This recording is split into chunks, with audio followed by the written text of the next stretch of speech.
ದಾಂಡೇಲಿಯಲ್ಲಿ ಮಾದಕ ವಸ್ತುಗಳ ವಿರುದ್ಧ ಜಾಗೃತಿ ಜಾಥಾ.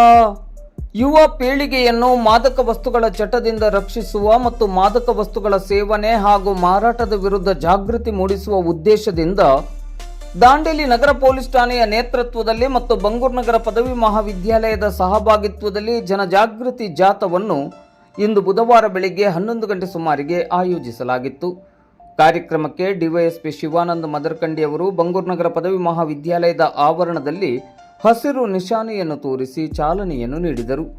ಈ ಸಂದರ್ಭದಲ್ಲಿ ಮಾತನಾಡಿದ ಅವರು, ಮಾದಕ ವಸ್ತುಗಳು ಯುವಕರ ಭವಿಷ್ಯವನ್ನು ಹಾಳು ಮಾಡುತ್ತಿವೆ. ಡ್ರಗ್ಸ್ ಮಾರಾಟಗಾರರ ಬಗ್ಗೆ ಮಾಹಿತಿ ಇದ್ದರೆ ತಕ್ಷಣ ಪೊಲೀಸರಿಗೆ ತಿಳಿಸಬೇಕು.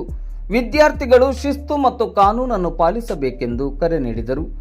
ಕಾರ್ಯಕ್ರಮದಲ್ಲಿ ಬಂಗೂರು ನಗರ ಪದವಿ ಮಹಾವಿದ್ಯಾಲಯದ ಪ್ರಾಚಾರ್ಯರಾದ ಡಾಕ್ಟರ್ ಬಿಎಲ್ ಗುಂಡೂರ್ ಅವರು ಮಾತನಾಡಿ, ವಿದ್ಯಾರ್ಥಿಗಳು ಶಿಕ್ಷಣದ ಕಡೆಗೆ ಗಮನ ಹರಿಸಬೇಕು.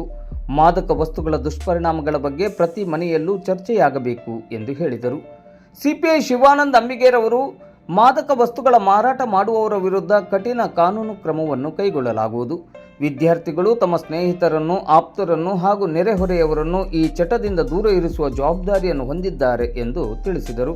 ಮಾದಕ ವಸ್ತುಗಳ ಸೇವನೆ ಮತ್ತು ಮಾರಾಟದ ಕುರಿತಂತೆ ಜನಜಾಗೃತಿಯನ್ನು ಮೂಡಿಸುವ ಘೋಷಣೆಗಳೊಂದಿಗೆ ನಡೆದ ಈ ಜಾಥಾದಲ್ಲಿ ಪಿಎಸ್ಐಗಳಾದ ಅಮೀನ್ ಅತ್ತಾರ್, ಕಿರಣ್ ಪಾಟೀಲ್, ಶಿವಾನಂದ ನಾವದಗಿ ಮತ್ತು ಮಂಜುಳಾ ರಾವೋಜಿ ಹಾಗೂ ಕಾಲೇಜಿನ ಉಪನ್ಯಾಸಕರು, ನೂರಾರು ವಿದ್ಯಾರ್ಥಿಗಳು ಮತ್ತು ಪೊಲೀಸ್ ಸಹಾಯಕ ಉಪನಿರೀಕ್ಷಕರು, ಪೊಲೀಸ್ ಸಿಬ್ಬಂದಿಗಳು ಭಾಗವಹಿಸಿದ್ದರು.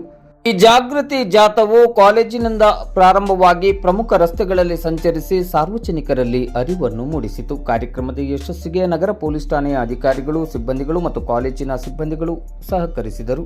ಬೇಡ